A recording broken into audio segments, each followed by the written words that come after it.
we should be arriving shortly at our destination, so please make sure your seat belts are fastened and your tray tables are in an upright position as we prepare for our landing.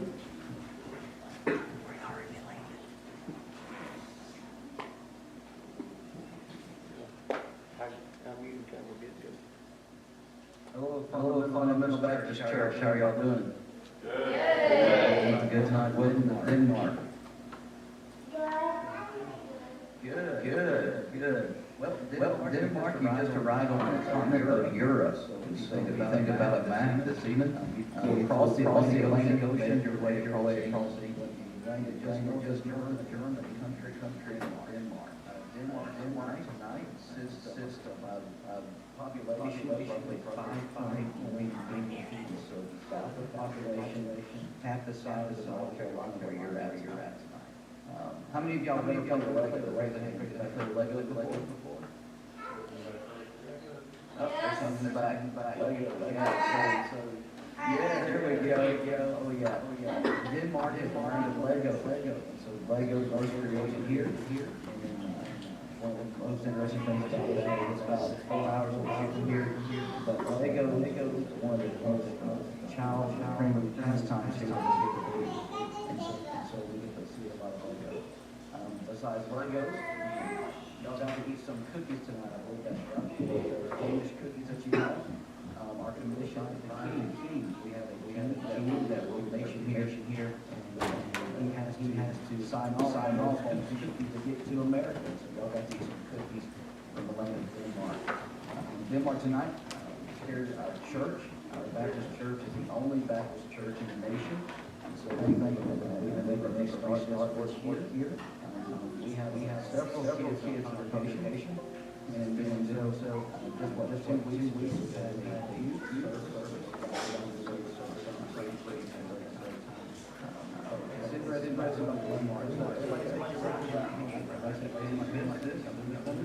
And then we're going to turn it and we're going to look at the palm right here. And I want you to remember where Denmark is, all right? Make a pointer finger. You're going to point to your fingertips, all right? That's going to be Paris, France. Or your finger into the palm of your hand. That's going to be Germany. Stick your thumb straight up, just like this. All right, that thumb is Denmark tonight. So every time you get to see your thumb, please remember the Johnson family in Denmark. And it's me, my wife, and my 4 children. I've got a son that's 16, and I've got a young girl that's 13, 10, and 3. And so we are here next to our started a church, and we're so thankful that Fundamental Church is there, part of us. All right. That's just a little bit about who we are and what we're doing here in the nation. Is there any questions about the nation of Denmark tonight? Anybody got any questions about anything going on here? Y'all have any questions about Denmark? He said Legos started in Denmark. Yeah, Legos did. And he even sent us some cookies from Denmark for y'all to try this afternoon for your snack. Oh,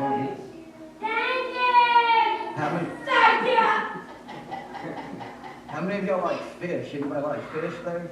How many likes fish? Yeah. Oh, you like fish? Yes, fish sticks. Yeah.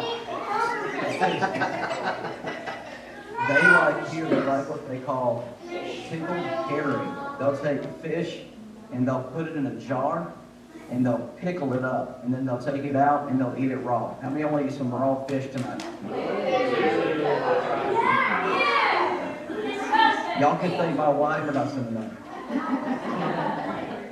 Ask him what time it is over where he's at right now. Where is he? He's in Denmark. In Denmark. So right now, it is 1 o'clock in the morning. Wow. Holy Yeah.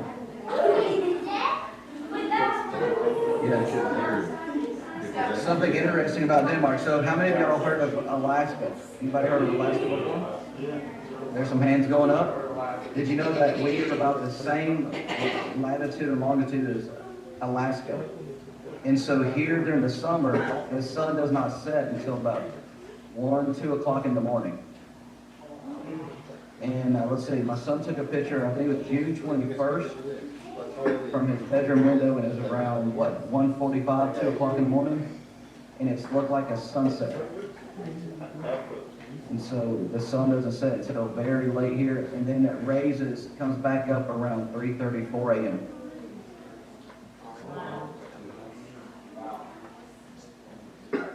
The bad thing for him is in his room, he has no shades. And so when it's about 5 o'clock in the morning, he's wide awake. The sun's shining right in on his head. That's exactly right.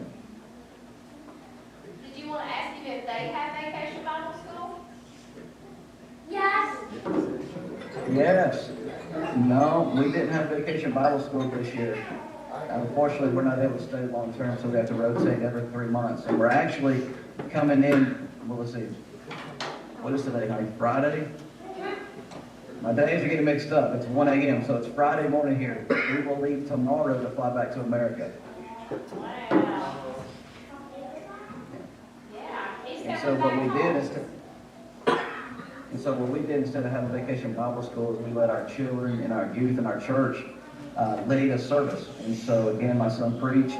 A lot of the young people sang. Our young people played the piano, and let them have a little part of the service. How many of y'all can ride a bicycle? How many of you kids can ride a bicycle? Hands going up. How many adults like riding bicycles? There we go, some hands going up. Well, Denmark per capita has the most bicycles in the nation. A vehicle here for the adults costs about 50% more than in America. And so take the total cost of the vehicle, multiply that by 50% and add it to your total vehicle cost. And what happens is, what that does is it causes people to ride bicycles. And so all across the nation, people ride bicycles. Funny story, the first time that I was able to drive here in the nation, we were in the largest city of Copenhagen. And here in America, or there in America, you can make a right turn. And the adults are like this. I made the right turn, and when I did, the bicycles here had the right of way. And I almost ran over bicycles because I didn't know that. And so bicycles are everywhere. And so you gotta be very careful. And one thing, how many of y'all have training wheels? Anybody have training wheels tonight on your bicycles? Anybody? One? All right, two. Well, here in America, or here in Denmark, they don't use training wheels. They start them out on bicycles with no pedals, no training wheels, and teach their kids how to balance basically from the young age of 1 up, and they start learning how to ride a bicycle. And so y'all have a good time over here. Any other question? Are you ready to come back to the USA? No. Good question. No, we're not. Just to be honest, it's been one of the hardest times of having to leave. The first couple times, the first time we knew we were going to have to leave. The second time we came back due to my father-in-law sickness and his passing. But this time has been one of the hardest for me and my family. We've been more integrated this time. The people here have been more open to the gospel than they have any other time. We've been able to share our family and as far as the ministry with more people, and so this place has come more of a home than America has. And just tonight, in our family devotions, my daughter was praying and started crying because she doesn't want to leave. And we've all had those times. And so it's one of those things where if anybody's ever moved before, you leave home and then you go to another place, you get accustomed to that other place. This has become home now. And so I'd ask you to pray, especially the children and adults, if you would please pray over the next couple of days as my young children and I and my wife leave. And we come back to America, that God will make it easy on as we leave this place. It's not easy. We got our first shipment of tracts and Bibles into the nation over, it's been, 9 years? Close to 9 years since they've ever had a tract delivered to the nation of Denmark from Brother Scott Settle. We got our first tracts in the last count we had, within 2.5 weeks, our people sent out over 2,000 tracts and pieces of gospel literature here in the area. And so it's hard to leave now, seeing what God's doing and how God's working here in the nation. And so, long answer, but yes, we're sort of excited, but not really. We'd rather stay here and keep working for the Lord. Question, at the very beginning, it was kind of touch and go, so can you talk a little bit more about your ministry and about the Legos again, because we can hear you a little bit clearer now. Oh, sure. And so here in Denmark, we are the only independent fundamental Baptist church in the entire nation. There's a population of 5.8 million people. In doing so, the Lord's called us to reach out to not just restart the church that Brother Scott Soul had here, but also to see it grow and get a permanent work done here. As far as we can tell, there has not been a permanent work established here in several decades and several generations. However, we've been exploring the nation and seeing some of the things I was telling y'all. If y'all like Legos, how many of y'all like Legos? We had hands go up all across the church. I had Legos as a kid, and I never knew this until I came to be a missionary in Denmark, that Denmark is the land that created Legos. And so we have the main Lego house here, the first Lego theme park here, and we get to see a lot of the new Legos created before they get shipped over to America. But it's a big deal here in Denmark, Legos are. We talked about the cookies. Y'all going to have cookies this evening for your snack, but I think, if I'm not mistaken, Ms. Boyer, I think we have licorice sent over from Denmark, and I think y'all are going to have some good old Danish licorice. Now, it is a little bit different than American licorice. I don't think it's nearly as sweet, and so hopefully y'all enjoy the licorice too. Well, one more question. How old were you when God put it on your heart to be a missionary? How old were you? Oh, how old? Let's see. They're gonna make me do math. This is early. That's dangerous. Let's see. How old was I, honey? She got her phone. I'm going to calculate this. How old was I when God called me to go to the mission field? That would have been 2014? 15? No. We're doing math. Hang on a second, church. I'll put it this way. God called me to preach at a young age, but I ran from the call to preach, and I ran from the will of God as a young man. I can remember as a 17-year-old boy, I got saved at Brother Andy's home church up in West North Carolina at the Jubilee, and after God saved me, He called me to preach, and I ran from that. And let me say, never run from the will of God in your life, no matter how young you are. And in doing so, I went to the military, and by the grace of God, He had mercy on me, and I finally surrendered my life to Him and pastored. And during my time as pastoring, we supported a missionary in Denmark. And when I came over to visit him the first time, that is when God called me, put in my heart to leave and my church I was pastoring and to become a missionary over here in Denmark. That took some time for me to surrender my will, and when I finally surrendered my will, I surrendered, and God worked miraculously to get us here, and we're so thankful we're here. I want to say, my wife gave me a lot of time, 38, around 38, maybe somewhere around that time, that age. So not a young man by the kids that are sitting in the pews, but let me say this, God still calls kids to do mighty works for Him. He'll call middle age, and as long as God gives anybody breath in their lungs, He wants them to do a service for Him. And my challenge is to anybody and everyone, give your life to God fully and surrender your life to Him, and He can do miraculous things in your life. Brother, what is the largest hurdle that you face when it comes to other religions that are in Denmark? Yeah, good question. So here in Denmark, the state church, since we're run by a king, they have a state church, and it's a Lutheran church. And the hardest thing that we face with them is when we present the gospel to them, they've already heard a twisted ideology of the gospel. And for them, they think they're okay. They think they're fine because at the age of 12, they go through a process called confirmation, that they're going to follow the Lutheran church. And basically what that means is they've been sprinkled as a young baby, and then they're going to pay their tithes. As long as they do those two things, they believe they go to heaven, which we know that isn't their way. No man cometh to the Father but through me, which Christ said.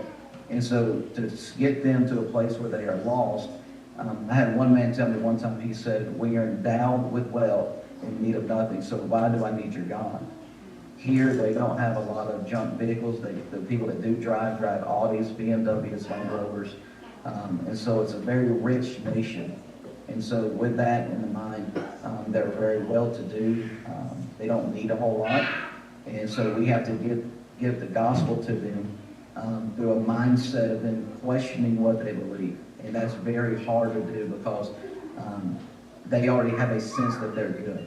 And so when you have somebody that thinks they're good, it takes the word of God to be sown in their heart for it to find a place, a lodging place. So it's been interesting. We had a man, and I know this ain't being streamed, I don't think, over Facebook or anything like that right now. We had a man sit down with me for about an hour, and in doing so, this man began to question what we believed. And he said, well, I believe that every man is good. And I said, well, I believe that there is good in every man, but the Bible says that our righteousness, nothing but filthy rags. And in doing so, I got to spend an hour, half an hour to an hour talking to him about the gospel. And so if y'all will, please pray for this man, the Lord knows his name. And please pray that God will work in his heart.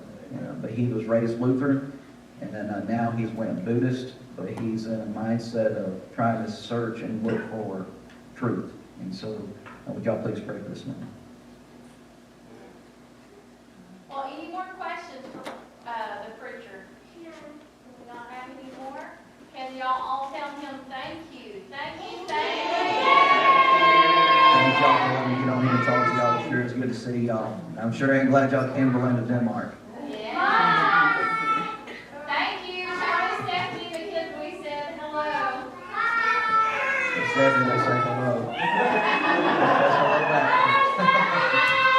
Hey, everybody, God bless look y'all. at him and Amen. tell him, say good night. You know, y'all have a good time at Vacation Bible School.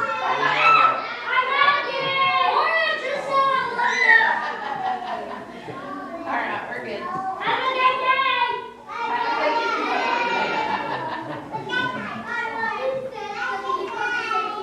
Okay.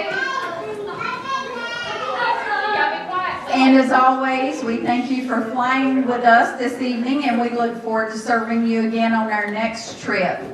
Before we dismiss, one of our flight members is not feeling well and is going to have a procedure in the morning, and we're going to ask our pastor to say a prayer for her real quick.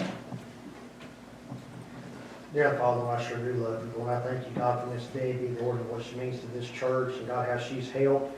God, so much and so willing, God, to help her. Lord, I pray, God, even now she's in the hospital, God, that you touch her body, God, that you help. Lord, we pray, God, as that procedure in the morning, God, she has that pacemaker, God, that everything